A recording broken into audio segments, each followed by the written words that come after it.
Hey, it's Jose Galison, and you're watching No Way Jose. This is on the No Way Jose YouTube channel. It's also on every major podcatcher and Odyssey as well. Today, my guest is Caleb Brown. As always, let's give you a rundown of the template of how this works. Right now, if you're watching this on the 6th, yes, good old January 6th, this is a live stream that's up publicly on YouTube, and it also streams to Twitter as well.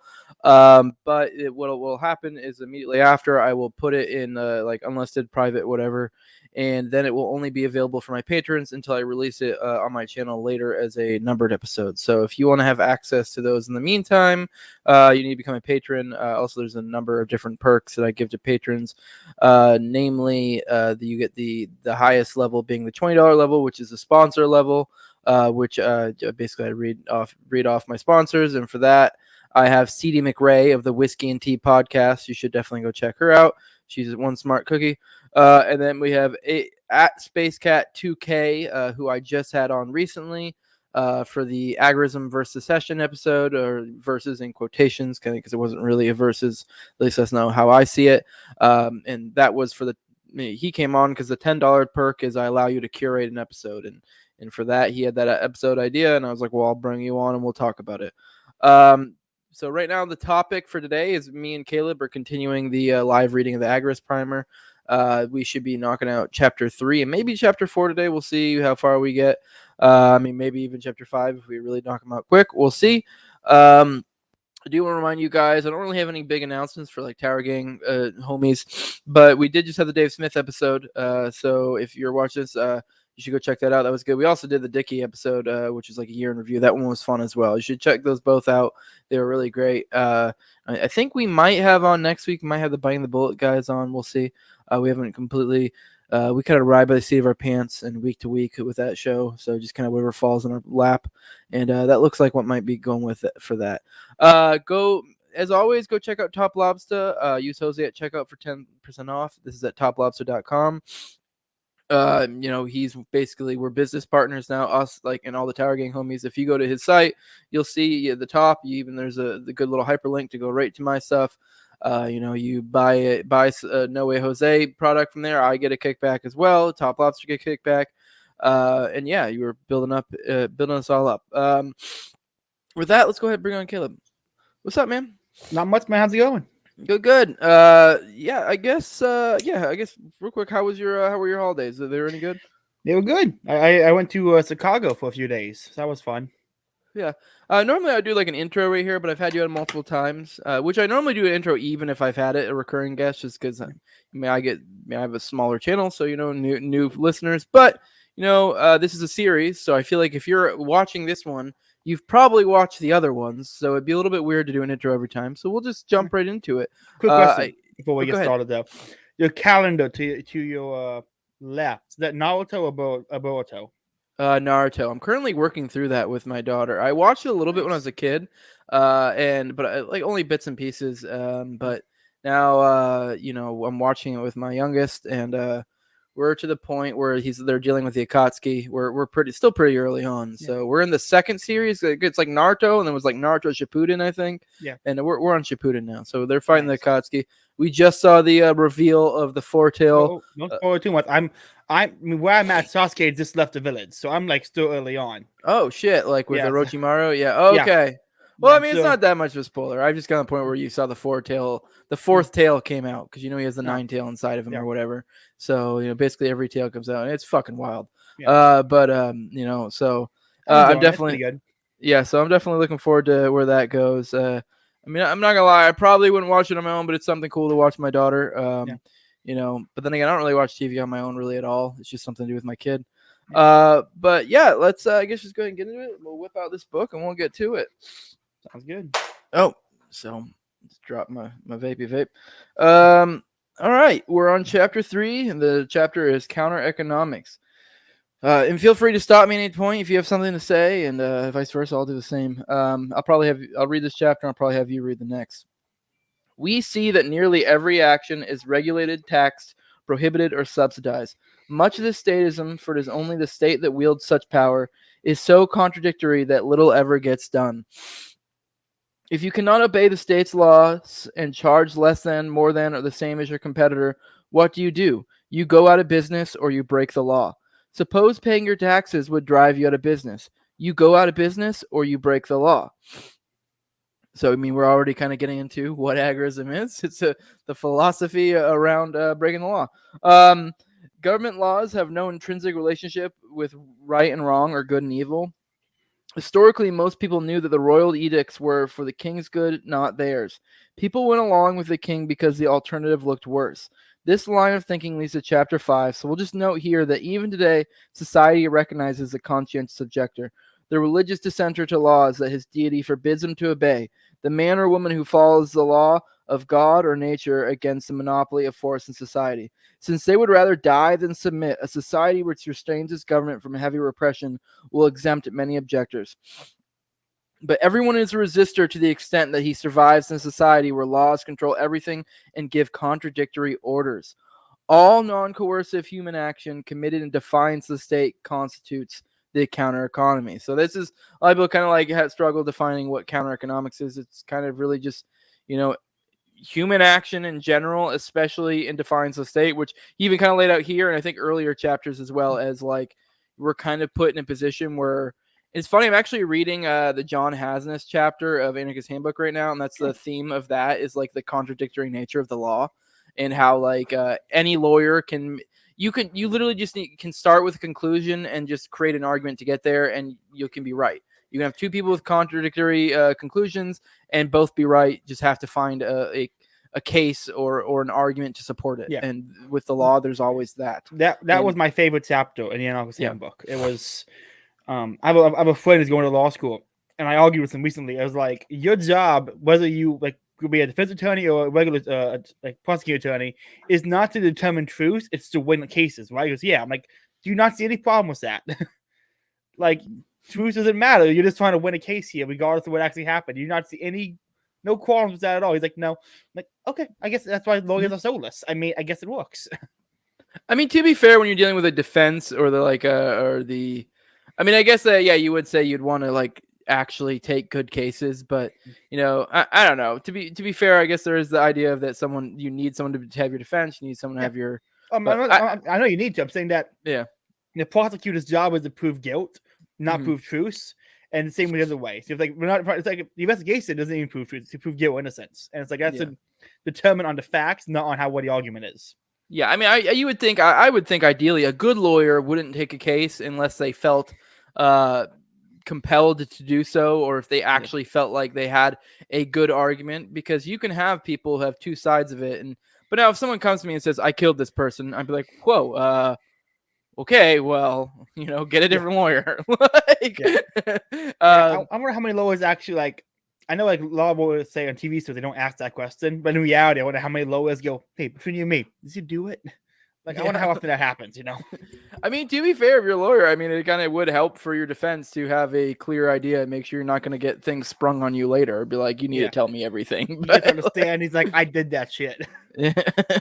But anyways, to tie into the Hasses thing, it's the same idea here. It's kind of the same concept of, I'm pretty sure in the last chapter they broke down like how like with certain laws, like say you have a company and you charge too much, you broke this law. If you charge too little, you break this law, because you're like, if you charge too much, you're price gouging. If you charge too little, you're undercutting your competitors or whatever. And there's some law that it's the same idea.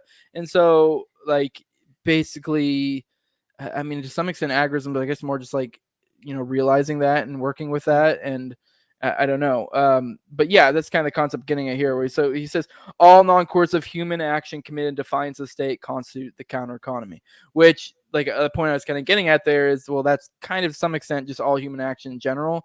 But the defiance of state thing, I guess, is the kind of point where it's like, I'm not going to really get caught up in this, whether I'm breaking the law thing. I'm going to get caught up in, am I going to get in trouble?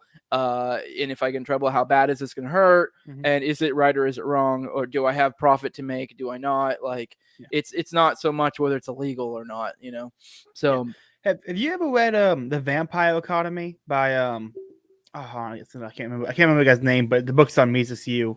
I mean, Gunter Weinman. Never read it? No. Did you? Maybe you said this to me before, because that sounds familiar. Maybe with somebody else. That sounds familiar, but I've never read it. No. It's I'm reading it now. It's pretty interesting. It's basically he was like it's an economic analysis of Nazi Germany. And he kind of goes through like doing business in the fastest government, how to operate and stuff. And he has a little bit on like black markets and how they you can't get rid of them. You know, the market will always provide, your goal will provide. And it's interesting to kind of read that and go, oh, we'll get into that, you know. And so it's like how much I wonder when this COVID thing was happening, I wonder how much increase was in. I mean, we know pirating went up. Like people were pirating more stuff. Would you consider piracy like black market? Like I mean, I guess black, gray. I mean, really, I mean, the whole black and gray like distinction's a little bit. I know. I guess the black is more just like it's straight up is illegal, but even gray stuff is illegal. But it's like this weird area. Like, let's say for example, I bred and sold cats. Say for example, I'm not saying I did that, but let's say I did that, and then I sold them. You know, let's say I reported some of that income to the IRS, but some of it I didn't. You know, that's kind of gray. It's like, and it's also like, you know, most likely no one's really ever gonna fuck with me. I mean, depending, as long as I'm not making lump sum deposits into my bank account, they get flagged. So it's kind of this grayish area. It's like it's sort of legal, but it's sort of not. But at the same time, it is kind of sort of straight up illegal. So I don't know. But it gets more wishy washy. Did you see what was it? They're making like any transaction over what is it, $600 now, I think, is that you have to like alert the bank or something to it. Yeah, like to keep lowering that metric, so it's like easier and easier to try to. Yeah, it's like Venmo, PayPal, stuff like that. You know, it is a big pain in the ass. I mean, I definitely. Let's say, for example, that thing I just said applied to me. That is a pain in the ass, but you know, that's where you create incentives to work around it. You know, like say, hey, we'll give you a discount if you do cash or whatever. You know, like stuff like that. Hypothetical incentives. Yeah, and there are other ways around, but definitely that is a big old pain in the ass because it is like like. You can't really take that cash and then deposit all into your bank account because then they'll flag, and then you can't use it to pay your mortgage. So it's like, oh, you gotta figure ways around it. But all right, for ease of layer analysis, we exclude murder and theft, which are done with the disapproval of the state. Since and to go, and I don't know if we went into this earlier in this, but that would be red market stuff that we as libertarians would consider to be immoral and wrong, and in a true free society they would be illegal.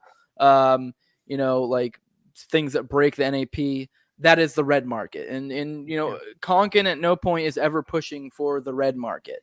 So those things are straight up wrong. He's pushing for gray and black, which are things that hurt no one. And that could be stuff straight up like selling crack, or that could be as simple as, selling apples on the side of the road. So.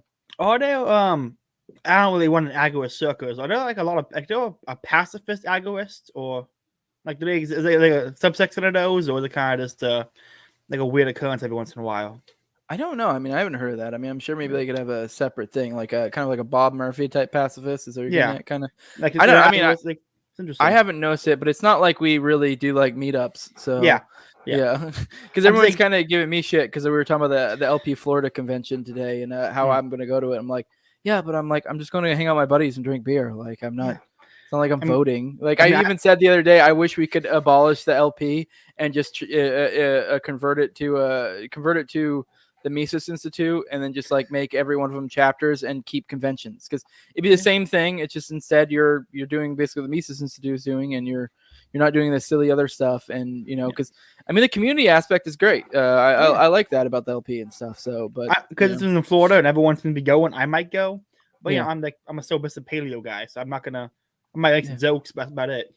Yeah, like I'm not going to be part of any of their silly little voting or whatever, but they can have fun with that, and I'll hang out with them after, and I won't even be mean to them about it. I probably won't even bring it up. Maybe, although I did, I think the last one I spent like probably half hour to an hour, talking with Heiss about that, and we had a good little discussion, and like whatever, who cares? But anyways, since taxation and war encompass nearly all cases of theft and murder. The few independent acts really should be classified as other forms of statism, which I mean, that's, I don't know, I guess he's kind of saying, I guess even the red market is a form of statism in its own way, I guess, sort of. I don't know if I'd necessarily entirely agree with that, but kind of, I don't know. I mean, sort of, it's a little bit different. Since anything the state does not license or approve of is forbidden or prohibited, there are no third possibilities.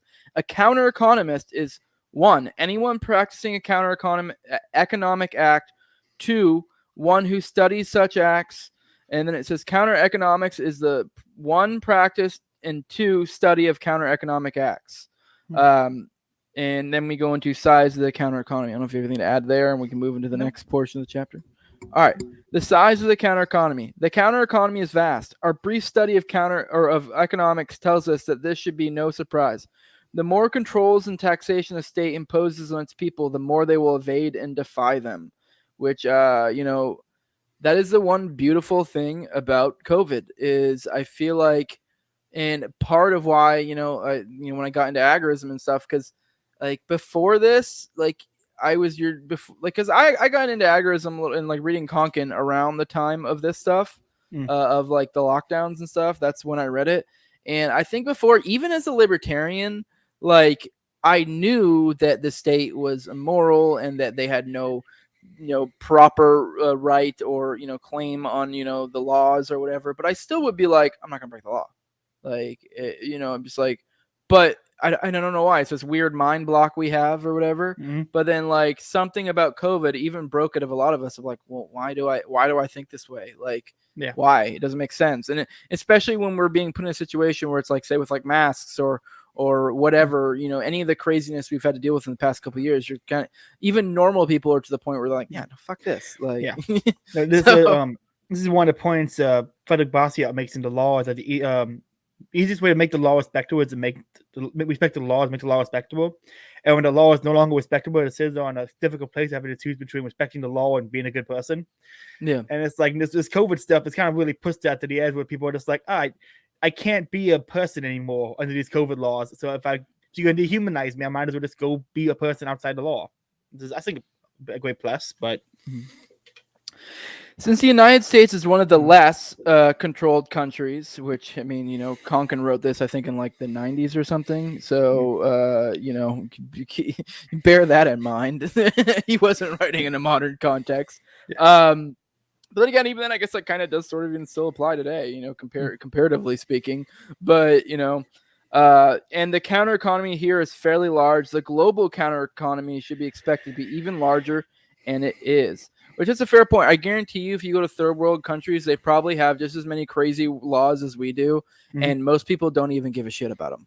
And like, and I'm sure if they get busted by the state, it probably is. It's not that they're doing it to be like, it's not because they're doing any sort of libertarian theory. They're just they just see the state as the piece of shit that it is, and kind of just like, well, I got fucking money to make, and I'm not playing your game. So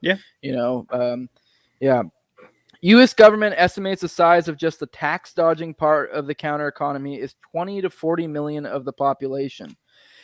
The Western European counter economy is larger. In Italy, much of the civil service sits in government offices during the early part of the day and then moonlights at private jobs and businesses in the afternoon and evening. Communism collapsed in no small part due to the counter economy. Nearly everything was available in the counter economy, with only shoddy goods and shortages in the official socialist economy. I do want to point out, because that's one thing people always bring up, is that a lot of agorists, and they accuse Konkin, which maybe he says in other places, because I've only read both of these once.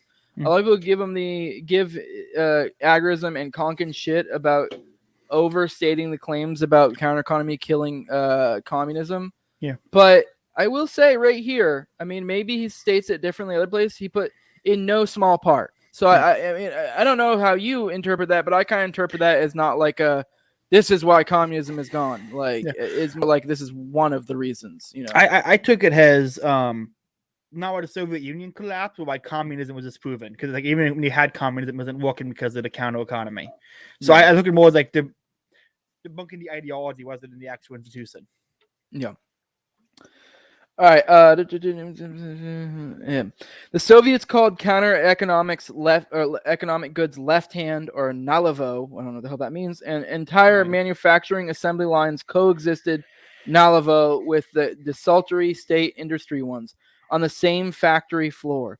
Counter economic capitalists sold shares in their companies and vacationed in Black Sea resorts. Managers of collective farms who needed a tractor replaced in a hurry looked to the counter economy rather than see their kolkhoz collapse awaiting a state tractor delivery. Currently, the Russian government seeks to establish state control of the economy by granting monopolies to cronies and imprisoning recalcitrant corporate executives. As with communism, this flirtation with fascism is just as doomed to failure. I believe I actually I wish I could remember which one it was, but I believe it was like a Hoppe audiobook I listened to not too long ago. He kind of went right into that. Obviously, Hoppe wasn't pushing for agorism, but he was totally bringing up of how like this is how it worked in like, in communist countries. Maybe it wasn't him. Maybe it was somebody else, but it was definitely not an agorist, but he totally was making the same point of, this is how it was that these companies that were being, subjected to communism had quotas to meet and such. And so they would find ways to make it work. And one of the points he's kind of getting at here is the counter economists thrived, which is one point I always try to stress in my agorism. It's like, with my pushing agorism, it's like, I think the future, if you want to do well, like this is a thing to take notes from. And I'm not to say every agorist is going to be super rich or whatever, but you do what you can. And that's kind of why I like to stress too, the wealth, power, and influence aspect of it. Because that's one thing I've noticed lately. It's like wealth, power, and influence is almost like the concept Stapleton has been rocking is like kind of almost a different aesthetic of agorism. Because a lot of people see agorism as like this, it's just solely about fuck the state. But it's like, it's also very much an individualism thing of like, hey, I want to make some money. Yeah. So I have a question actually. You mentioned it wasn't like Papa not being agorist, and obviously that. But I was wondering, are there any like legit libertarians who would reject counter economics? I know there's ones who reject agorism as a whole, but are there any like libertarians who say you shouldn't do outside the state deals? Like I can't think of a single libertarian saying counter economics is bad. No, I don't know, because I know Hoppians typically, and I had Jared on my show before, and we talked about it, and I wish I could remember all the objections he brought up, but most of the stuff was just about little nitnoid aspects of agorism, and there was actually fair criticisms, and criticisms I actually kind of agree with. I do think agorism has a tendency to attract some of the wrong people, and then you end up with this philosophy that and to be fair, it's not really necessarily a critique of the philosophy. It's more the people who, claim to be followers of it. Yeah. And let's be real, most people don't really read. They hear, listen to a couple of people talk about it, and they go, "Oh, that's fucking cool. I guess I'm an agorist." And it's like, yeah, well, you don't really know what you're talking about. And then one of the common things is he kind of had a little bit of a tiff with Rothbard, which I don't believe it's in this one. It's a New Libertarian Manifesto, which I remember actually reading both people's points because they had like a back and forth, like almost essay battle about it. Yeah. And I read some of it. Yeah, it's actually really, really good. And I still kind of agree with both because it's, the idea they were getting at is the concept of like, because he very much is not a fan of corporations. And I think at that point in time, I mean, maybe Rothbard changed his mind later, but Rothbard was still very much I guess more closer to like the Ayn Randian thing of like, look at these beautiful big corporations. And, Konkin was more like, well, in a true free society, these things would not exist. And I think they're kind of both true because the idea that Rothbard's getting at is if we're in a true free society and you have this huge mega corporation, it's a huge mega corporation because it was so good at providing things of value. But I also agree in a true free society that something being able to dominate to that extent is a little bit ridiculous. Yeah. So it's like I kind of agreed with both. So have you read Rothbard's piece about what's it called? America's most persecuted minority? Maybe. I don't recall. It opens up with what is America's most persecuted minority? No, it's not big business, as some people might say. He puts in parentheses land, and he goes, cigarette smokers. And he goes on to kind of like bits about people who smoke cigarettes not being able to be inside with cigarettes and stuff. But yeah, I have a definitely to like the whole agorism as a philosophy, like the non-voting, the non-political action. But I can't think of any solid objection to counter economics if it's done well. I can see objection if it's done poorly, but in essence, it's anything done poorly. So yeah. The other big critique a lot of people bring up is they accuse it of being an egalitarian, philosophy. Which I mean, maybe. Like I said, I've only read these books once, so maybe I missed that, but I didn't get that vibe when I read it. But I can see how people get that vibe because the moral of agorism, in my opinion, is that like in a true free society, you would have more equality. That doesn't mean that equality is the goal. Yeah. And I think I made a tweet once as like the irony of egalitarianism is the more you push for it, the less you have.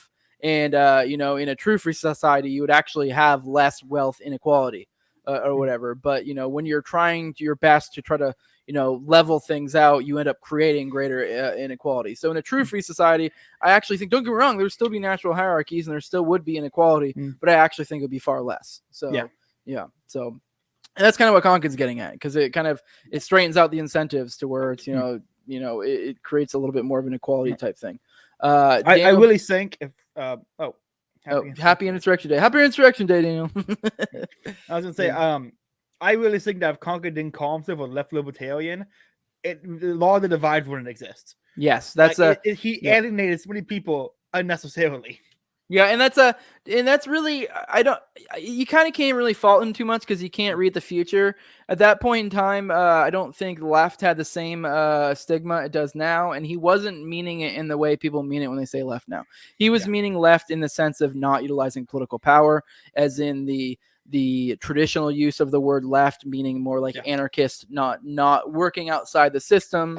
So and I actually think that is in some ways the major fault, because people, it's left libertarianism and all these lefties flock to it. And then it actually does kind of become this egalitarian philosophy in a way, even though it's really not. It's just, but that people interpret it that way, which I don't know. Nothing works in right-hand communism. Oh shit! I need to go back. Where am I?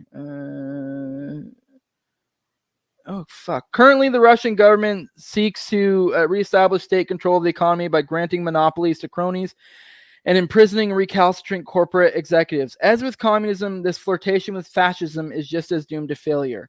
Nothing works in right-hand communism. Everything works in the left-hand free market. From black market apartments in the Netherlands to black housing in Argentina, the counter economy is well known to the people of the world as a place to get things otherwise unobtainable, or keep things one has earned. Inflation breeds flight from fiat money. Exchange controls have created dual exchange rates in nearly every country in the globe. Whatever the number of local currency units a tourist can get for his dollars in the official exchange rate, he or she can get more on the black market. I do want to point out that inflation breeds flight from fiat money. That couldn't be, once again, he was writing the 90s and he still didn't get to see crypto. And this would apply to, precious metals as well, which, precious metals still, I don't really follow precious metals as well. I think they are still going up, but nowhere near as much as crypto. I know a lot of people say there's a lot of tampering in the gold and silver market that causes it to not do that, because they're trying to mitigate the appearance of the dollar being weak, because powers that be don't want that.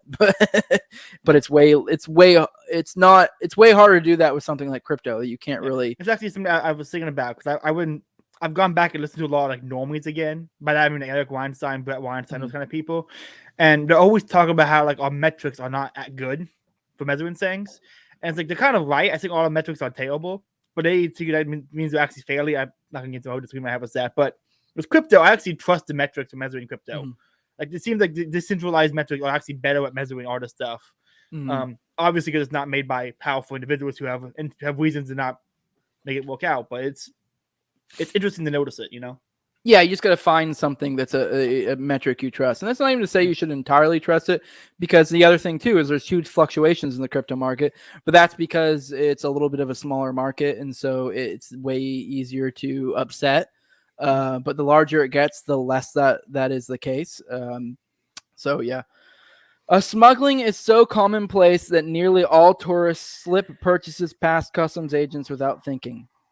Which I've done that myself with just like little shit. Like you go on a cruise and the wife wants to bring her weed vape pen, something she's even legally allowed to have in Florida because she has a medical card. But it's like, well, we're not allowed to do that here. And you're like, do you think they'll notice it? I don't know. We have a spare one at home. So if they pull it, whatever, but that's illegal. But, fuck it. We did it anyways, so like shit like that, perhaps 20 to 30% of Americans fail to report taxable income.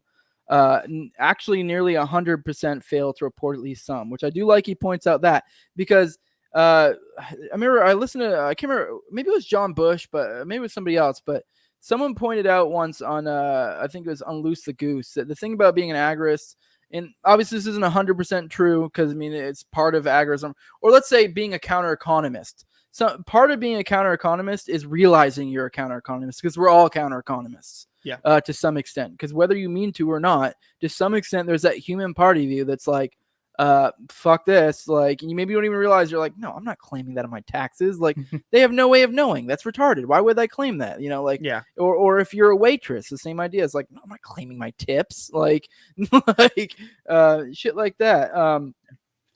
But in Latin American countries, close to 80% goes uncollected, and the state supports itself by ever greater inflation of the fiat money supply, which I do like you pointed out that is a big point of why the inflation's such a big deal, and why they fuck with the money so much is because it's not a reliable method for them to collect their due is through taxes, because and it's also a trickier way when they do it that way, because if all they ever did was just raise taxes when they needed more money, people would push back way more. So they kind of have to trick people. Daniel, he's giving me money. I'm going to keep putting it out.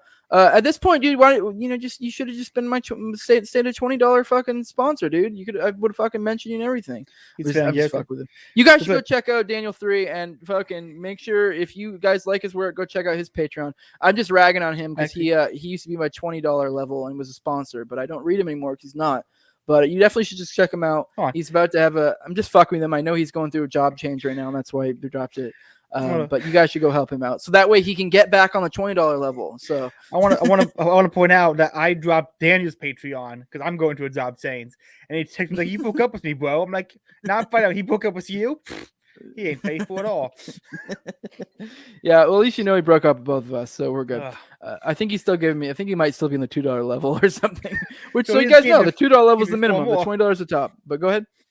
He just gave me 4 more, so you should be good. Well, fuck you. Keep it going. Keep it going, Daniel. Maybe it's the $5 level. I don't know. The border between Hong Kong and communist China, and even the ocean straits between Taiwan and the mainland bustle with illegal trade. Western DVDs and jeans were once illegally available in most provinces of China. Now they're manufacturing from there. Saigon, renamed Ho Chi Minh City, remains the black market center of Vietnam. Even more telling, it produces most of the goods and services of all Vietnam. Myanmar's rigidly controlled official economy, according to the Manchester Guardian, is nothing but paper, and the entire market has gone black. Under the noses of American forces, Afghani tribes grow, process, and ship heroin by the metric ton. Let's be real, they were in on that shit. But so that might not be the most accurate portrayal of that. But yes, the same, it applies to. Tax evasion, inflation avoidance, smuggling, free production, and illegal distribution still compose only half the counter economy. I guess since I mentioned that, that was a thought I had, was even the government engages in the counter economy. Because that is like, because I point out the heroin thing, for a lot of people don't know, this isn't even like a conspiracy thing. This is a thing that has been well documented in the past. It's one of those things that they usually say, oh, we're not doing that now. But it's like, dude, you've done it like bajillion times in the past. You've been caught red-handed multiple times. It's a well-known practice that the Fed boys, in a roundabout way, procure their funds through illicit activities. But it's not necessarily illicit because they're the government. So if they get busted, they don't really get busted.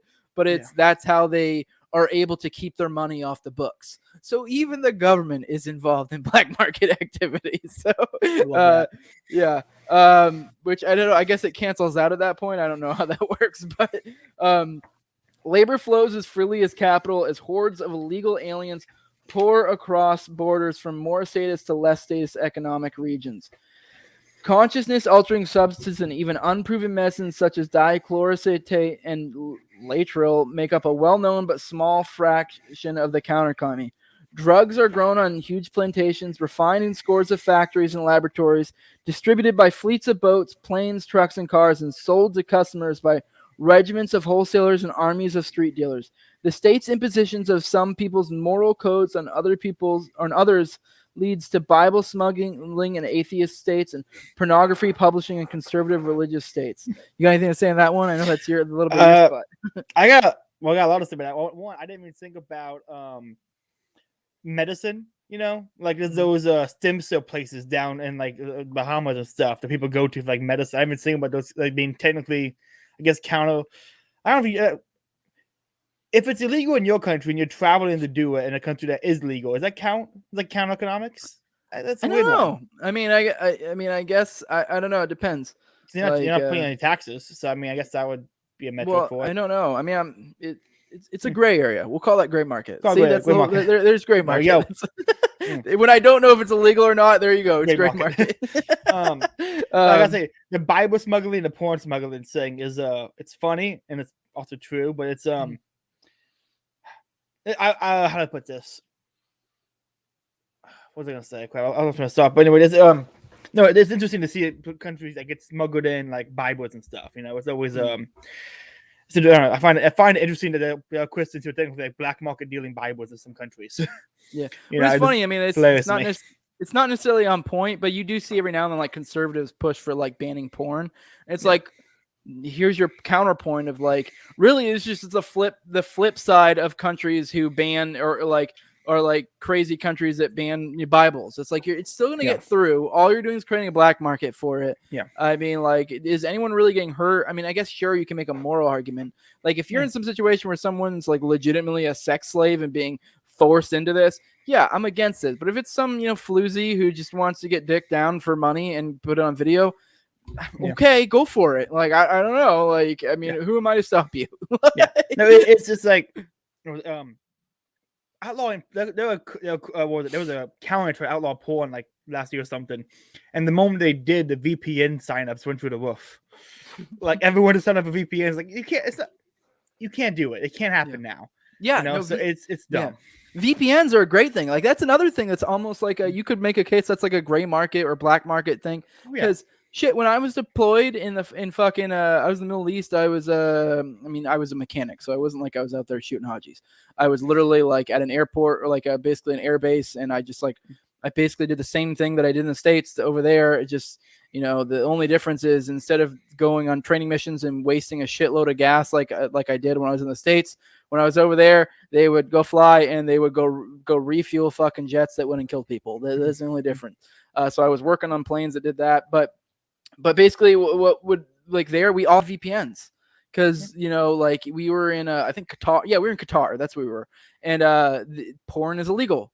And like they even search you when you come in the state. Like you can't have anything in your like when you came to the base. They like went through all your stuff. You can't have anything illicit. Like say I had nudies of my wife, I could get in trouble. I mean, I don't know how much trouble I really get because I mean they still have a working relationship with the government, our government. So it's not like they'd go like execute me or some shit. But they'd probably be like, hey, maybe they'd get rid of it. Maybe I'd get in trouble, get sent back to the States. I don't know. But point being, everyone had VPN. Everyone was watching porn. Everyone was doing all the normal stuff. Like say like Netflix in Qatar had restrictions. Like you'd only watch certain stuff because but you just get a VPN, problem solved. And like we're getting to this point to where the beautiful thing about like agorism or counter economics, I guess to be more accurate, because agorism entails a lot more. But counter economics is like we're getting to this point where there's so many innovations, we're becoming so decentralized where it's like it's the kind of thing with the Cody Wilson thing with like 3D printing. It's kind of like the gun control debate is over. It's the same idea with fucking porn. The porn debate is over. Ban it all you fucking want. I'm getting a VPN, bitch. Like it's like really when it comes to like books, we need a freedom of speech stuff. Like you can't Michael Mass at this point, like 100 years ago, you were arguing about should a book be illegal or illegal. It doesn't matter. It's on the internet. It's here for good. Free speech debate's kind of over because of the internet, which is kind of nice. Which is kind of funny. It's like free speech debate is over, but we're having more free speech debates now because of Twitter banning people. And it's like just get a VPN, we make a new account, and then go on a new service. It's like they can't stop you. Yep. All right. The world's oldest profession, as sexual prostitution has been titled, is also, if that tells true, the world's oldest counter-economic industry. Feminists seeking control of their own bodies look to the counter-economy to obtain contraceptives and find midwives to deliver babies their way in the counter-economy. Nobody works at anything anywhere which is not connected with counter-economics. Those looking for a more exhaustive listing of counter-economic activities with all the sources and references footnoted are invited to read the author's upcoming book, Counter-Economics, which I'm pretty sure he never made. So he died before that was made. All right, next section. You have anything on that? There was a lot in there. There's actually a lot of good stuff in there. I noticed how he does this a lot when he said smuggling Bibles and smuggling porn. Here he said contraceptions and then midwives. So it's like he lists them as kind of like a left wing thing, then jumps like a right wing thing, like, oh, white wing guy can read this and be like, oh, contraceptions, if they're like Catholic or something, they can read midwife and go, oh, that's good, and like he does a good job of somehow like probably not intentionally, but like balancing it out so you can read it and go, okay, well I can like half of that, and that's kind of the beauty of libertarians. I don't have to support things, but I can still like tolerate it. So Yeah, I like that. I noticed that. It's nice. All right, next section, information. 2 counter-economic industries are singled out for their importance to agorism. Justice is a commodity. Its manner of distribution defines the social system and will be covered in detail in Chapter 7. The other business is information. The internet explosion has led the American state, for now, at any rate, to throw up its tentacles at regulation of the information industry, which you were just touching on that, which we see even now, to this day, we see more and more regulation. They try, things shift from one thing to the other. And I know like people get upset, say with like Twitter and like, pulling shit. And then people are like, the big thing's Getter. And no matter, I think Getter will probably fail. I have no delusions that Getter is going to take over for Twitter, but it's like, I moved from Facebook to Twitter. I mean, something, and then like something will change if they keep stamping down. People move from one place to another. Even shit. Parler got huge for a minute there. It's just they kind of made a fatal mistake of not their servers or whatever. So not to say Parler was ever really going to take off, but I mean, the point being is it's getting more and more decentralized, and even with something like social media, the more decentralized it get, the more it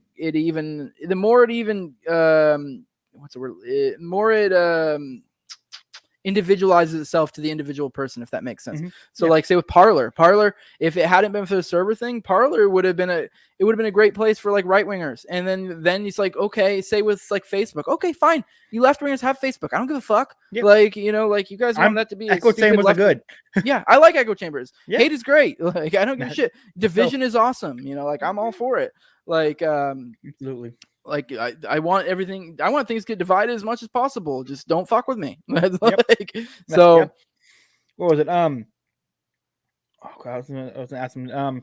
Do you know if there are any like social medias that are being ran on like the blockchain side of thing where they can't be taken down? Like no one is trying to get shut down. They just move to a new location.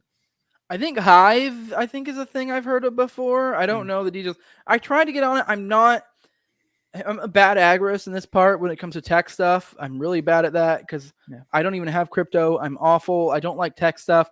So I think the hurdle will be for making things more user friendly. Now, something like Odyssey, I know it's a different thing, but Odyssey is becoming more and more user friendly, and that's I think the big thing. Like you want something that can be something people can jump onto easy, and that's kind of. I think maybe Hive will get there. I don't know. I don't know what thing will, but the tools are there. It's just a matter of building them and getting the people on board. So, but that is a thing. They're making those. It's just about getting enough people to onboard, and then I'm wondering. I'm curious about counter economics being done in like the metaverse. Now I'm thinking about it, like because like people on Twitter are obviously like, people are selling drugs through Twitter, so it's not like the catch everything now. It's like they're gonna be people trading, I don't know, some kind of thing in the metaverse. So, I don't know. I'm just thinking about like metaverse is so weird to me because it's like all privately owned. It's like you buy land, but you're renting land. You're renting out digital land from Facebook, who already owns it all. So you actually don't own anything. You're just renting things out for somebody else. And it's just the logistics of the property in the metaverse. It's like blowing my mind trying to figure out how it's going to operate, how people are going to use it. I honestly haven't even began to grapple the metaverse. It just seems way too techie and gay to me. I'm just like, I'm good. I saw a video today. This is the gayest thing I've ever seen. There's a guy in a My Hero costume with like the blue and white one with the green Deku hair. Yeah, fucking dope ass show. I watched it with my kid. It's amazing. Great show. You know that Invisible chick in the show?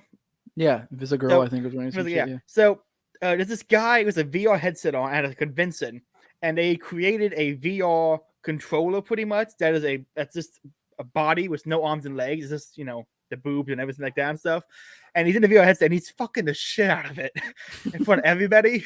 And it's in VR. Like, he has his hands in motion. He's slapping the girl's ass and said, it's just a guy in a Deku costume fucking a see-through thing. I sailed it and I said, Deku fucking the invisible chick. But like this guy was having full-blown VR, like just slapping the shit out of it and VR sex. I'm like, is that metaverse? That metaverse sex? This is so fucking weird to me. Yeah, I'm so behind. My wife got one of the kids for Christmas. Some like one of those like VR headsets, and they've got me to put it on like twice, and I'm like, this is just stupid and I don't see the point. This is gay. I hate it. Like I'm such an old timer in that way. I'm only like 30, but I've never been one to be a big tech guy. I don't know. So I have a VR headset because I have a lot of like my few friends IRL, which is now VR friends because they don't want to do anything but VR. It's interesting because they're like full blown VR sports. They are like zero gravity VR sports. I'm like, I don't like sports, but like it's a unique thing. Yeah. At the same time, I hopped in it and I took on like it was Conan the Barbarian taking on the swords. I got off it. I'm like, oh yeah, I forgot. In real life, I'm a fat loser who plays video games. I was just Conan 5 minutes ago. I'm gonna go back. It's like this is not good for people. All right. Every legislative session, however, brings new attempts to tax and control the worldwide web. But consider this well. Should the counter economy lick the information problem, it would virtually eliminate the risk it incurs under the state's threat. That is, if you can advertise your products, reach your consumers, and accept payment, a form of information, all outside the detection capabilities of the state, what enforcement of control would be left? You know, they're getting at a lot of what we were getting at there, which is like, you know, there's things are so decentralized now where it's like the beauty of agorism now. And you got to think how many IRS agents really are there. I'm not saying go out and evade your taxes, but like I'm saying, especially if things are incredibly decentralized and you have multiple different forms of ways you're getting paid and from especially different currencies. It's like, I don't know, you're creating a nightmare for the IRS to try to figure that out. I mean, don't get me wrong. If they ever try, I'm putting it a little bit lightly because obviously Ross Ulbricht's a good example. If the state decides to really focus on you, they will fuck you. Yeah. But at the same time, if you're just some dude, they're probably not going to go to that extent. I mean, you know, money they had to put on Let's Get Ross and how many people it took. Like Yeah. at least seven different people involved in it.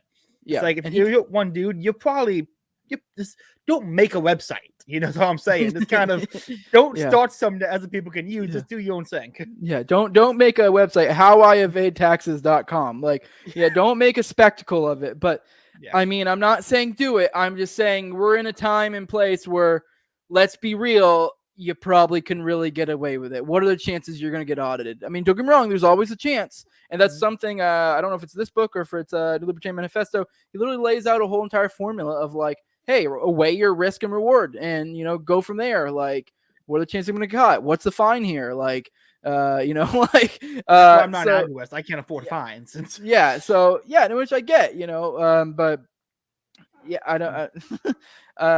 But and then obviously, like, yeah, somebody like Ross Ulbricht was legit a threat to the state. So they were like, but at the same time, if there's a bajillion, there's a million people that are minor threats to the state, they're not going to direct all their attention to railroad a minor threat. You know, so. All right. At the leading edge of web development today is encryption. Advanced researchers have developed methods of locking away data in memory banks that defy any breaking in. That is, the state cannot reach the invoices, inventory lists, accounts, and so on of the counter economist. I keep stopping. But there's so much good shit here. What was I going to say? Say with something like crypto. There have been people who have gotten in trouble for shit with crypto, whether it's like tax evasion or whatever, and they go to jail, do the time, come out, and just then get their money because they're at a point where they have. I mean, yes, I guess technically maybe they do have methods to get it, but pretty much no. I mean, I'm not a tech guy. I mean, so, but I know pretty much like blockchain is damn near impenetrable. And even if they do figure out a way to penetrate it, they would have to put in so many resources into it. It's not likely. Yeah. So, go ahead. I want to say this guy got arrested and they like tried to confiscate his Bitcoin wallets and stuff. And they couldn't get into it because of the password. And he did his time and he came out and he just increased his money and he cashed it in. Like they can't get to it. They need it for like a trial because he supposedly hired a hitman with it. So they want it for evidence. He's like, I plead the fifth. I'm not giving you my information. And he couldn't do anything about it. It's kind of nice. Yeah, which I mean, I don't know how much time he did, but there you go. There's the Konkin formula right there. I don't know how much money he made, but let's say they hit him with a two year fucking sentence, and he knew that, hey, I have $6 million sitting in the bank. Okay, well, I'll do 2 years. Yeah. So I'm not giving you that money. Fuck you. So Yeah. I don't know what the amounts are. Now, if this was over $10,000, the math is a little bit different. Here you go. Here's my key. Here's the password. Let me go, please. Got like $1.50 in Dogecoin. Yeah. All right. Noah says he's pretty sure it's in the primer. Well, then I guess we'll get to it eventually. We kind of go on tangents and get on their little talking points. So I'm fine with talk whatever. About here. You know, there's someone to say. Yeah, in an area of human society immune to the power of the state deserves a name, if anything does, of anarchy. Which I like that. The state, though, continues to attempt to penetrate privacy with quantum computing methods of cracking even the most complex cryptographic schemes. Will the counter economy respond with quantum cryptography? Stay tuned. Dude, the race is hardly at an end. There, Noah Kirby, right in the comment. This immediately, as you started reading it, said blockchains to be safe once the quantum computer comes along. Then you'd probably have quantum encryption. Yes, which I mean which the beauty of this is, especially the further along innovation gets, the further ahead we get of the state, because for one, the state has a limited amount of resources, and even though they may have, let's say they had quantum computing right now, which I don't think they do. Let's say they did, and they were able to do it. I'm sure it probably would take a certain amount of resources, whatever, and it's probably not something they would use all the time, and it's also would be something they don't want to let people know they have. So they probably wouldn't use it all the time. So, but I don't think they have it. And even then, innovation is such that, you know, I think it was on the episode with Malice and Peterson, I remember, where he went on his show. And I think it was even Peterson who said this himself, is the free market is always more efficient because it requires less energy to be exerted, because you're not trying to also use force. Yes. You're just allowing, and it's decentralized, just people working towards their incentives. Whereas with the state, it's a limited amount of people working towards their own individual incentives, as opposed to the majority of people individually working to their own incentives. So, you know, and it's kind of like, go ahead. It's one of the craziest things about security and encryption when it comes to, like, this is, they're constantly at odds, and they're both trying to get quantum first. At the moment one gets it, the other one's going to get it too. Yeah. Like, it's just the race who gets it first is like, oh, they got it first 6 months later and we're caught up.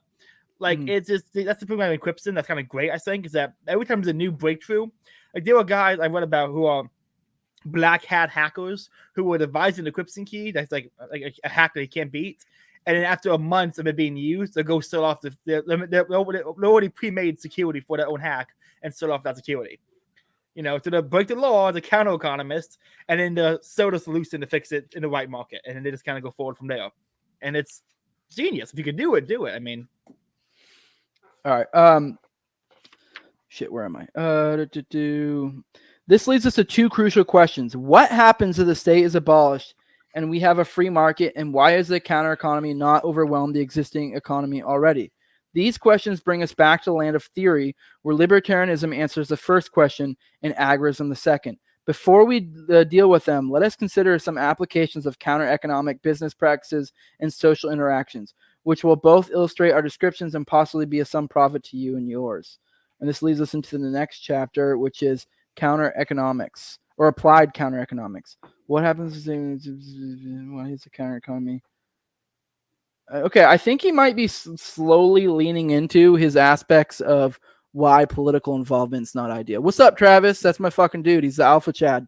He's in the chat. Travis Tyree. You guys at Confirmed Linklet. Go fucking check him out. He's got a great. Okay, I know who that is. Yeah, dude. Big dick energy all the way. But yeah, I think he might be leading into kind of a little bit what holds us back is diddling around the stupid fucking political arena, where it's like, or we should just be living our lives, and, you know, every one of us engaging to the agora to the most that we're comfortable with. So, you know, but anyways, I guess my slight disagreements probably. And so I'm not going to get too into it, but a little bit into it probably. Yeah. But there's a lot of crossover. I think you're more of a paleo. I'm definitely Agorist. I think we'll actually have a lot of the same arguments because, and I remember even Sal, I saw once in an interaction with Tho, found himself very much in agreement. And that's kind of where I'm at. Like obviously I don't 100% agree with your methodology or praxis or whatever, but I actually prefer it to fucking the like using the LP or some shit, because at least there's actual power where you're going. Yeah. Like, Yeah. at least there's something fucking there. Yeah, this last week of the LPMC, I mean, I hate it, but Sal was right in so many ways. And it's just like they get their principle for something, like they drop principle not for a cool Machiavellian shit. They drop principle for a pragmatic loser. Yeah, Like, I know. I kind of got to Dave, and I was actually being super nice because I love Dave. I wasn't even on the tack, and I actually did say something because they were talking about God, because he said something along the lines of like oh well, this guy is not really a subversive because he just had bad takes. Oh, God, I wish I remember exactly I said it, and I was like, because he said something like the difference between like bad character and having bad takes, and I was like, they're the same in effect, and he goes, oh no, they're different. I'm like, yeah, but and I said something along the lines of like, he's like, well, we don't need to be turning these people away. Like, okay, but we're talking about putting someone in a position of influence. It's a little bit different than just some random at the party. So watching Dr. Smith's interaction with people, I'm watching like, okay, he's making good points. But when he dropped the Ron Paul endorsement video again, like I should have whatever position I want, that was like, okay, he's won. He dropped the Ron Paul endorsement. I was like, fuck yeah, go Zoss. It was great to see. And I don't know what to tell you. If you guys don't see how transparent it was that the LPMC got dragged, and then all of a sudden the guy in question said happy birthday to a person that people don't like, and that's what was the straw that broke the camel's back. I don't know. That, I mean, maybe, I mean, don't get me wrong, that could legit have been totally, I mean, I don't know the conversations we had behind the scenes, but that just comes off to me as political backtracking, because looking for an out, and it wasn't even a good out, because you could totally, that could be a guy that he doesn't agree with him whatsoever, but he's just being polite. What the fuck? I mean, don't get me wrong, I wouldn't tell Joe Bishman. Yeah, I wouldn't tell Joe Bishop Henchman happy birthday either, but it's a weird way to be like, oh, now we don't support him. Like, what? Like, okay, all right. And the funny thing is, like, this has been my main critique of utilizing the LPMC or the LP in general, because even though I think the LPMC is in general kind of great, I knew over time it will return to the status quo, because that's where the incentives lie. Yeah. And it's this, like, obviously, like, that one position doesn't mean it's going to entirely turn the status quo, but it kind of indicates that's the way it's leading. I actually thought it was going to be way down the line. I gave them more credit than in even that, and I'm supposed to be the naysayer. I was like, I thought it was going to be years down the road. I didn't think you'd do this right now. I made this 2 months ago. I said the LP, how'd I put it? I said the LPMC needs a clean house. They keep giving concessions when they take over places and keep getting fucked over. The problem with the LP is a big tent. They keep letting in subversive elements. The LPMC is taking over and still trying to be a big tent, letting in the same people that are taking over from. It's like, no, you take it over, you take some scalps, you kick them out. You can't take it over and leave them there. They're the problem. I don't get it. All right, let's get in the next chapter. I want to try and knock it out. We dilly-dallied. This is a really short chapter, and we went on a whole bunch of. So I'm gonna let you read this chapter, and I'll be the one who pops in here and there. Chapter 4: Applied Counter-Economics. Counter-economics is the application people have discovered and acted in a counter-economic way, without understanding what they are doing, why they are doing it, and even denying that they are doing it. Doing it all. Understanding that you are doing usually helps, and applying counter-economic systematically and consistently maximizes both your profit and freedom. As it turns out, the basic formula is no more difficult than simple accounting and arithmetic used in our business. The basic law of counter-economics is trade risk for profit. Having done so, one naturally actively moves felt real quick. I do want to say that was a point I was getting at earlier. He says right there, the basic law of counter-economics is trade risk for profit. So if you're in a spot, you're weighing risk and reward. So if you're in a spot where the risk outweighs the reward, no one is saying you need to go live in the woods and, live entirely off crypto, grow your own food, all that shit, because that's retarded. But like, you do what you can with your given skills, and you're willing to accept risk and your given venture you're taking on, and what you have to reward from it. And that's what he's getting at right there. But go on. So absolutely. What was I? Having done so. Naturally, acting to remove felt unease attempts to reduce the risk. If you reduce your risk while others continue to face the higher risk, you naturally outcompete and survive longer. And you profit. Oh, that was yeah. And you profit. I thought that continued on. My bad. What's the risk? It is possible to make a reasonable estimate of. I can't read this. My room's too dark. I'm gonna turn the light on. I had the light off I got these fancy lights up top for the podcast, and I can't fucking read. Okay. 1 second. I do want to address this. My whole point I've been getting at all the time is there are incentives in place and how certain things work, and they drive things a certain way. I really think someone at some point should maybe someone has done out there do some sort of work, because I'm not smart enough to do it, on incentives within like political movements or parties or whatever. Because my point is that certain incentives drive things certain ways, and to attempt what you guys are doing is to fight incentives, and eventually the incentives win out. And we all understand incentives as libertarians, or at least good libertarians understand incentives, but a lot of them don't apply it when it comes to party politics for some fucking reason. And incentives push a certain way, and it's just the nature of the beast. The idea that we're going to fight incentives and continue to fight incentives and it's going to win out eventually. My argument is the more you fight incentives, the larger you're going to build the party, and eventually it's going to go back and you're just going to end up with a larger platform for your fucking enemies. So, yeah. No, like what's bugging the most about a lot of libertarians is they love economics. They love Austrian economic laws. They're like, oh, the law of diminishing returns, or the other kind of economic laws, and they'll say these are basically like laws of gravity. They almost always apply. But when you bring up like political science and say this is the law of politics, immediately doesn't account. It's like, well, people are different. It's like the same arguments used against political science you use against economics you believe in. So accept these things as reality and work within the system that is given. It's Where was I at? Konkin or fucking Hoppa. Those are the only two ways. Yeah, but go on. That's pretty much it. Yeah. And even then, I'm a little shaky in the Hoppa thing. I just haven't really come up with a good argument why it wouldn't work. I think maybe in the long run it will fall apart, eventually, just because.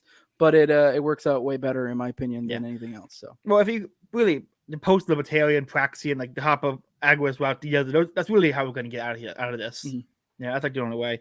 All right, what's the risk? Yeah. It is possible to make a reasonable estimate of the risk you are taking in counter-economic activity, which is better pursued than many business ventures offer. The government itself gathers statistics concerning apprehension of criminals and publishes them. Yeah, that's kind of nice. The police agencies brag about how few cases are solved, and then how fast the crime is growing to justify the ever-bigger budgets. Nonetheless, most crimes go completely unreported and undetected, so the state's stats are the upper limit of apprehension. That is, their figures are usually at maximum, with the highest apprehension rate for most foul crimes seldom hit 20%, indicating the government effectiveness in maintaining public order. Mm-hmm. Yeah, I mean, it's kind of benefit like when trying to do math, you have to have all the information, and the government gives you information, which is just, yeah, that's my point, Daniel. You're so close. You're so close to being on the right side of everything. Just move over. I mean, granted, all the good right-wing people have already blocked. I agree. Nothing works forever. And my point is, this isn't going to work, and all you're doing is creating a larger platform for your enemies. Yeah. Andrew's hoping that when the LP goes, like when the LPMC takes over, by that time they've already become full left wing, and they're just gonna like condone pedophilia in their bylaws and just like end the party forever. That's his hope. Wasn't that? I mean, I didn't look into all the things of that guy, but that motherfucker. Don't get me wrong, I get it. The argument is from their perspective is this is a vice chair position, and also he's not like, if he were ever to make any sort of push for anything, that they had such a super majority, they'd be like, fuck that. But the idea is the matter of the influence. And so now how is that going to affect people within the party? How is that going to affect that so-called supermajority when they want to push things? Are they going to whether it's consciously or subconsciously make certain pushes, knowing it might piss off their vice chair, who may say things publicly, not condoning it, or even make little digs here and there? It has its effects, whether it doesn't have to be super overt, but it's going to have its effects. So. Okay. Is it worth it? Suppose you were to do something counter-economic. To be specific, you can buy something for 10,000 and sell for 20,000. Your regular overhead is 5,000. Your net return on investment is 5,000. On an investment 50,000, that's 33%, extremely high. But since there is a risk, how can you tell if the return is worth it? Let's say the government claims it catches 20% of those doing what you want to do. If you are caught, the penalty would be a maximum fine of 50,000 or 6 months in jail. Your downside risk then is 20% of 50,000 or 10,000 in the example. It would not be worth it. The gain 5,000, but risk losing 10,000. This is actually the part where Konkin loses me the most. Is mass, because I call Mango. On Twitter, I fucking hate mass. I just can't stand it. And this is the part where he loses me, because I'm reading numbers and my brain is just drifting off. But the idea, I mean, you can tell the very idea he's getting at. It's just a matter of just compute it and go, oh, well, I have more. I'm more likely to gain from this than I am to lose from it. But go on.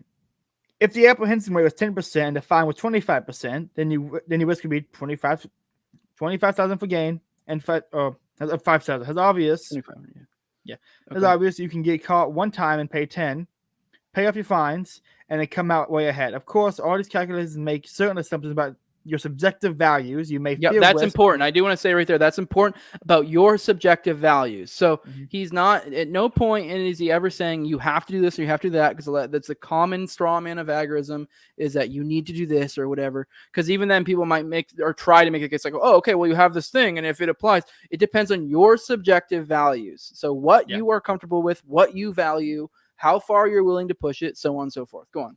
Absolutely. Of course. Oh, wait, no. You may fear. Oh, here's. Or you may lose frustrating this. No, that's not it. You may fear risk to a pathological state, and any risk is too much. Go on. Here it is. And take high risk for lower gains just for the fun of it. Actually, a more realistic risk assessment would include the price of a lawyer. Sorry, I don't mean to be a dick, but I do think the full sentence there is: you may fear risk to a pathological state, and any risk is too much. So you say you're a more neurotic individual, or you may love frustrating the state and take high risk for lower gain just for the fun of it, or even say the difference between me and Sal. I'm a married guy. I have kids. I have a house. I'm a wage slave a little bit as well too. I have a normal job, but I also have my agoristic adventures. Now, say somebody like Sal, he's a single guy. He's basically, from my understanding, it looks like he's basically entirely in the fucking. He's got all of his shit in the counter economy. So in a sense, he's a lot less to lose in a certain way. And he's, I'd say maybe, I don't know his personal, economic situation, but we're definitely in very different situations. So the type of, I think me and Sal are both agorists. I'm not saying he's any more of an agorist than I am. We're both agorists. Yeah. We just have different subjective values. So, but go on. Absolutely. Yeah, no, Sal is great. I found my podcast. He's super fun to talk to. Yes, he's a great guy. Everyone gives him shit because of his how he portrays himself on Twitter, and I do think sometimes he doesn't really do himself favors in the way he portrays himself. The Kyle Rittenhouse thing was yeah. But anyways, but anyone who does that, watch one of his podcasts that he's on, or have him on your podcast, and you'll have a completely different view of him. Great guy. Yeah. Actually, a more realistic assessment would be include the price of a lawyer to beat your charge and the probability of being convicted after apprehension. Assume that the retainer of your lawyer weighs the overhead $1,000 per transaction. Now your payoff is $4,000. But the conviction rate was plea bargaining and court delays is only 20%. Again, that is high in many jurisdictions. In many cases, dropped long before they come to trial. Now your risk using your first figures is 20% of 50,000 or 2,000. Was a payoff of 4,000 and loss of 2,000 would deter few entrepreneurs. If you would like a simple formula for your own business, try this: counter economic payoff equal profit minus loss, promise price minus cost minus overhead minus penalty or fine, X probability of arrest, X probability of conviction. Yeah, if you guys want to make that make sense, we're not going to be able to make that make sense in a spoken word thing because it's literally written out like a formula. Get the book and you'll see what I mean. It's literally, he writes it out like a formula. If you really want to get that autistic with your counter economic ventures, go do that. So, but go on. Yeah. If positive, go. If negative, don't go. Lowering the risk. Taking responsible steps to conceal your activities from accidental discovery. Learn to talk only to trusted friends. Spotting poor risk or government agents all reduces your risk and increases your payoff. As you develop techniques to lower your risk, you will increase your counter-economic activities. More of them become profitable. These side effects include the creation of an agorist society. More on that in Chapter 7. Now, I've been watching Sopranos recently, and watching the libertarian kind of having respect for the mob, and seeing Tony like, I'm only gonna go to one guy. We're all gonna meet here. Go to a payphone. Always step like he. But in Sopranos, Tony like knows exactly how Rico case works and how much things swords and everything. Like that's 40,000. That's Grant Larson. He's just like in the know on the laws because he's trying not to get arrested. It's really interesting to kind of like notice that as an agorist. Like, oh, I get that now. It makes sense. That's why he's doing it. Yeah. Travis said right here, I do want to point out, he put it in a different way that makes sense too. My situation is such that your incentives that will drive you to capitulate or play the game at an earlier point in order to keep stability for your family than you would if you were in Sal's position. And that's 100% true. And I mean, you could probably look at that in a negative way and be like, oh, you're just bitching out. The good examples like the vaccine stuff. I've gotten a lot of shit from a lot of people that saying that, and some people should probably bitch out and do it. I'm sorry. It depends on your given situation. There was some guy on Twitter, I've used this example recently, that he posted and he was like, oh, I have 3 kids and no money in the bank and I'm losing my job because I didn't want the jab. And I know this is like a lot of people were like read about my head. I'm like, yeah, you should have got the fucking jab. And a lot of people are like, well, you should have put yourself in a better situation. And they're like, well, okay, yeah, sure. But here he is. I don't know what to tell you. Like, this is his situation currently. So given the current circumstances, okay. I mean, I don't know what. Fuck your kids. Like and not winning at university. And even then, from a long game perspective, what good are you if you put yourself in economic and family ruin? Like, how are you going to be of any help to yourself or to like the big game at large? If you're thinking it that way, like, how are you going to help fight the fight if you just completely bankrupt yourself and fuck yourself over and put you in a situation to where you're useless? Like, obviously, the idea of agorism is to get yourself to a position where that's not a problem. Yeah. To ideally, work yourself there, wealth, power, and influence your way that way. But if you're in that situation where you're being forced by the government to do one thing, it's the same idea with, like, say, guns. Like, if the government comes to your door to take your guns, and you're like, I honestly think unless you're someone who's like a single guy, you're fucking borderline suicidal, you don't give a shit anyways, and you're just looking for a fun time. Like if you're anyone with anything to lose, you should be like, I mean, maybe hide your guns or some shit. But if they're like, if they see your guns right there and they're like, give it to me, you should be like, oh, okay, here you go. Like, because otherwise you're gonna get fucking killed. And of what use are you to anyone? Like, I mean, yeah, some people say, oh, you can be a martyr, but it's like, most likely you're just going to be a statistic. Chance of you being martyr are pretty goddamn slim. So. Pretty benefit of being Catholic. Martyrdom is actually pretty simple. Yeah. It's pretty easy. What was that? Counter economics. Economizing. Yeah, god damn it. Why was that so hard? It's late. Okay. Rights treaty cannot obey all the inconsistent laws of the state. Yeah, that's one point. Like I like that all the laws are inconsistent, and it's kind of like I know it's like the average American citizen breaks 16 laws a day, and there are laws that contradict each other. So it's kind of like you have to like weigh the risk and look at each law that kind of contradicts itself. Like, oh, see, this is legal, but only in this time of day for some shit. Like in Balto, you can't buy booze on Sunday, and so it's like it's just this random it's just inconsistent bullshit. Anyway, yeah. I mean, that was kind of the hazardous thing we were touching on earlier, where it's like the law can do whatever it wants to some extent. So, but go on. Laws of the state and so be completely just all over. Rights treaty cannot obey all inconsistent laws of the state and so be completely white market. You can live completely counter-economically, be completely black market. In the middle of 1970s, the federal state passed a regulation imposing a maximum speed limit on U.S. highways of 55 miles an hour. With the threat of cutting federal funds, the state and continuing the entire counties and entire driving population declared to a creeping crawl or did it. Consider the following calculation: 55 miles an hour, a trucker can drive 55 miles an hour. 55 miles in an hour, and numbers fuck me up here. Hold on. 550 miles in 10 hours and 2,200 miles in 40 hours. At an average of 70 miles per hour, he makes 700 miles in 10 hours and 2,800 miles in 40 hours. To make it even clearer, assume the trucker nets $1,000 after cost for each 600-mile run. He makes 4 runs legally for $4,000 in an easy week, or $5,000 on extending his hours of working week at 70 miles an hour. He makes $5,000 for the roughly 40-hour week. With the type of incentive, the race went to the Swift. The race went to the Swift, and the double nickel speed limit was Scufflawed. I've never seen that word. I have never seen that. Yeah, scufflawed. Scufflawed. Is that a typo? No, I don't know. Oh no, I like it. I think I might start using it. But being caught and followed would wipe out the advantage. Suppose fuel was consumed at the rate that cost up to $200 at the highest speed, but you received an average fine of $200 for business. 4 busts a weekend is no longer worth it. Along came Citizens Band Radio, but $200 or $400 wanted to do a CB radio investment, reduce your bus to once a week if you're back in business, and that course it would happen. Truckers spotted for each other, formed convoys, and swore the state's Smokey Bear highwayman considered a side effect. I was say Smokey and the Bears. That's one bear. Oh my god, I'm blanking on the name of the movie. It has a Trans Am in it. It's Burt Reynolds. It's Smokey and the Bandit. That is a solid ass movie. Like it's.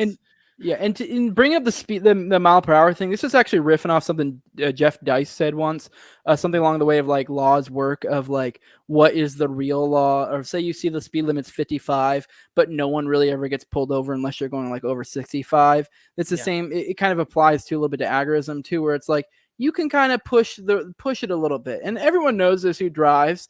I mean, I pretty much set my cruise control because I do a lot of, because I commute to work. I do a lot of highway driving, and usually I'll set my cruise control for like 10 over. I like never get pulled over because no one cares if you're going under 10 miles an hour over the speed limit, and at least where I'm at. And it's the same idea. That's kind of a good example of what agorism is. You're pushing it to the limit.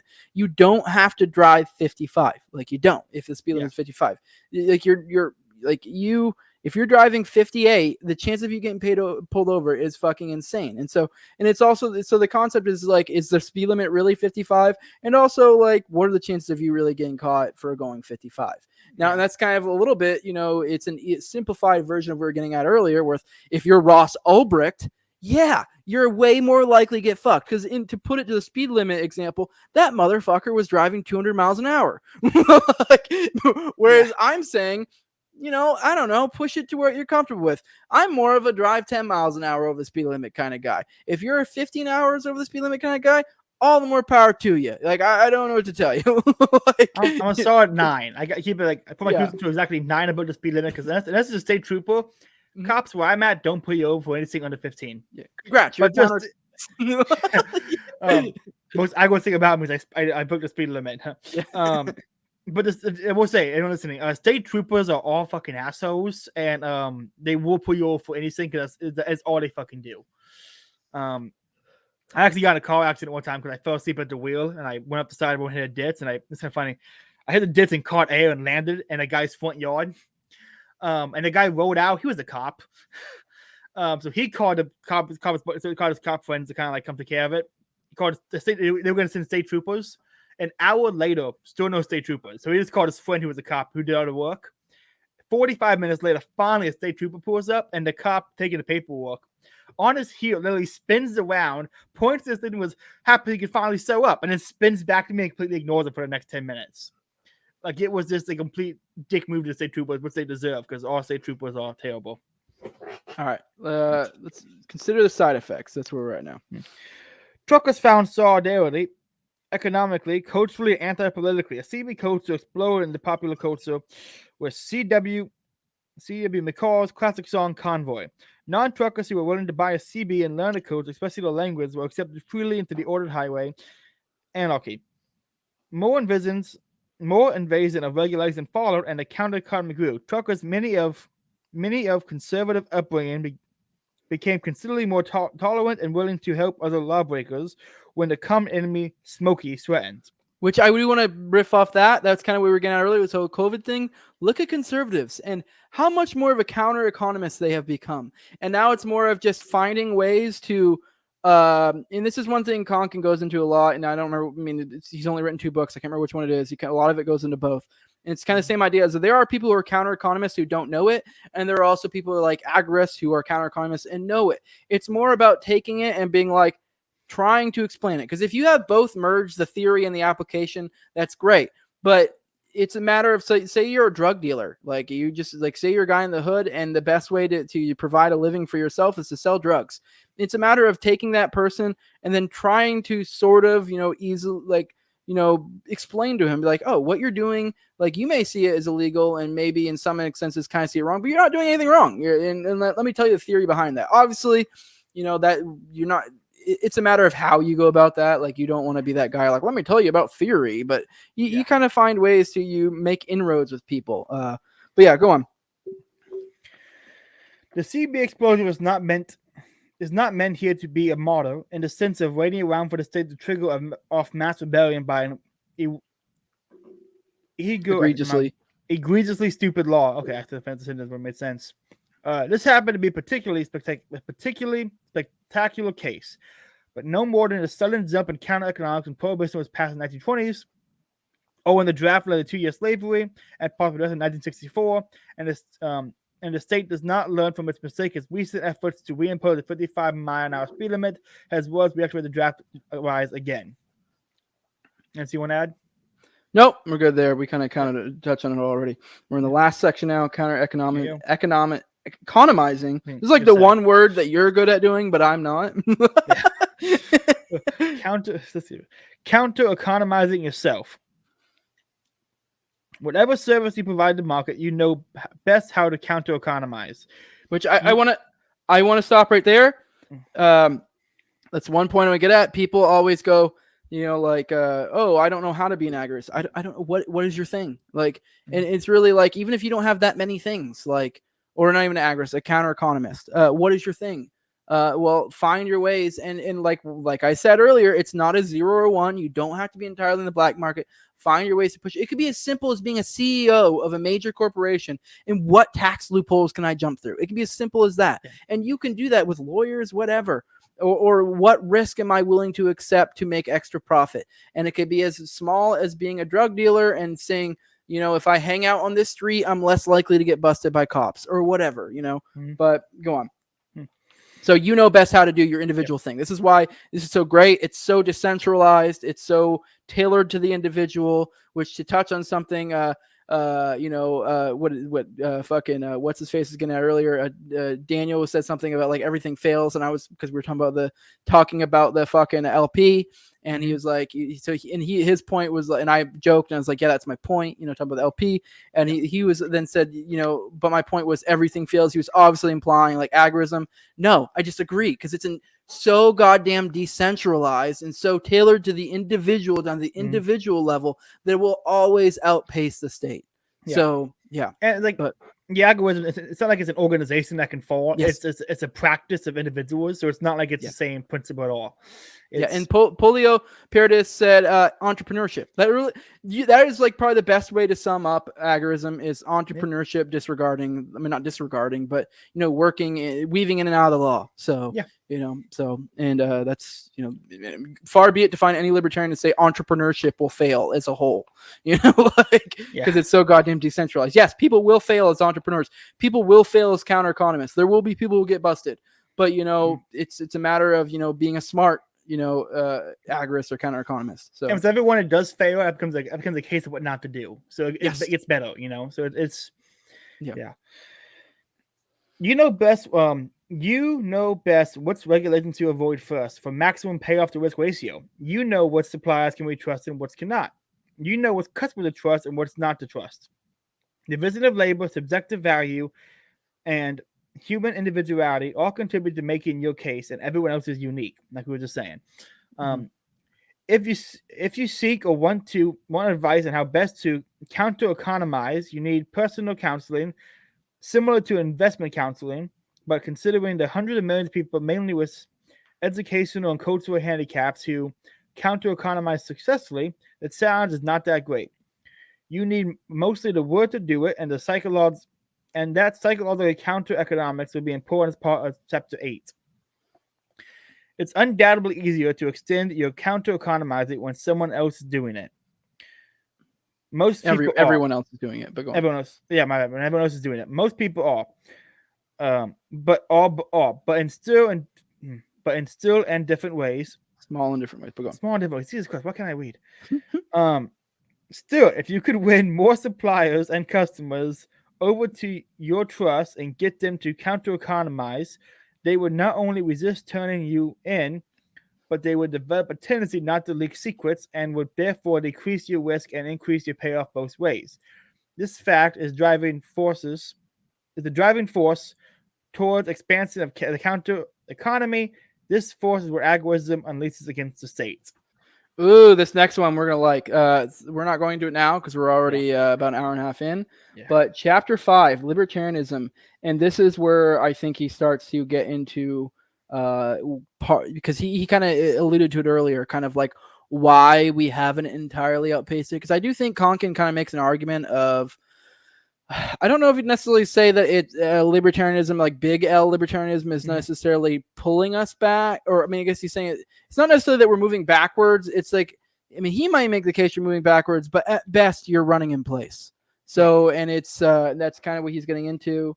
And yeah, we'll get into that in the next one whenever we get around to doing that. This one was fun. I definitely enjoyed it. Oh, yeah. We're definitely hitting our stride here. I think that was a fun episode. With that, I guess you want to drop your plugs, let them know about your show, what's going on with you, anything you got going on here soon. Well, the channel is Face, Liberty, and Praxis. I'm getting back into the book club. I have 16 different books that I'm working on. I just did a fantastic Lou Rockwell respect stream, so everyone go check that out. I'm only 100 views short of beating the Faketarians view. They've had a year. I've had 6 days, so that's kind of cool. Nothing really big except 2 things. 3 things. Friday, I'm having on Ace to talk about prison abolishment. I don't know anything about it. That's going to be fun. Then I have on 2-Bit Podcast Jason to do a mini series on suicide arrest by Burnham. There's a lot in that book, and so that's going to be really fun. You going over suicide methods? Absolutely. I prefer the slaying the West and the left hand. And then finally, I booked today Thomas DiLorenzo for February 12th to do Mises' book Socialism. It's my first book by Mises, and the first it was my favorite Mises scholar, Thomas DiLorenzo. So definitely subscribe and check that one out because that's going to be a lot of fun. All right, and with that, I am Jose Galison. This is a No Way Jose YouTube or No Way Jose show. I'm on YouTube. I'm on all the major audio podcatchers, Odyssey. You can follow me at 2020 No Way Jose. I'm also on Getter now if you want to try that out. I don't know. I mean, we'll see. I'm kind of just dabbling there. Basically, all I'm doing right now is every now and then when I have a good tweet, I'll post it on there as well. I mean, I'm dropping. Oh, Travis said, "Let's go." You got D-Lorenzo. Did you say you got D-Lorenzo? Yeah. Oh, fuck yeah, dude! Congrats. Yeah, I missed that part. I zoned out.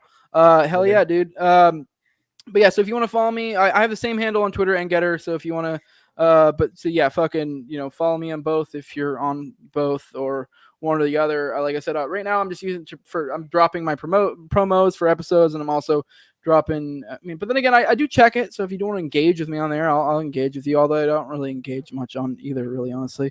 I'll throw you a like and a retweet if you have a good reply. But everyone knows I'm a retweet whore. So if you like retweets, whatever. But yeah, if you want to give me money, patreon.com, just No Way Jose 2020, like, share, subscribe, comment, all that good stuff. I appreciate all you guys in the chat. You guys definitely helped out. Love you, Travis. Love you, Daniel, even though I ragged on you a little bit. Please don't pull out the last couple dollars you have in the Patreon. I'm sorry I ragged on you. You'll still never go on Tower Power Hour though. I'm just letting you know. Quick, I forgot. I wanted to add something. For the I'm book not club. on. On my book club, and my Twitter bio, Caleb Brown 549, is my Venmo. So if there's a specific book you want me to cover instead of a Patreon system, you can just Venmo me money for the book itself, and I'll cover the book. Yeah.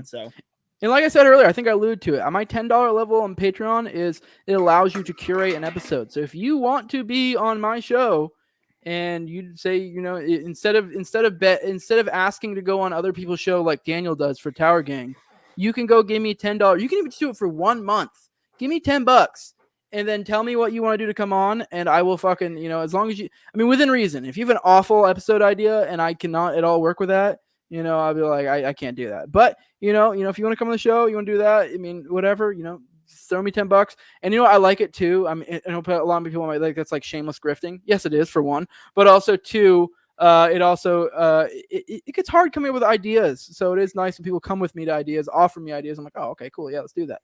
But yeah, and plus I like money, so fuck yeah. I mean, fuck any of you people with grifting accusations.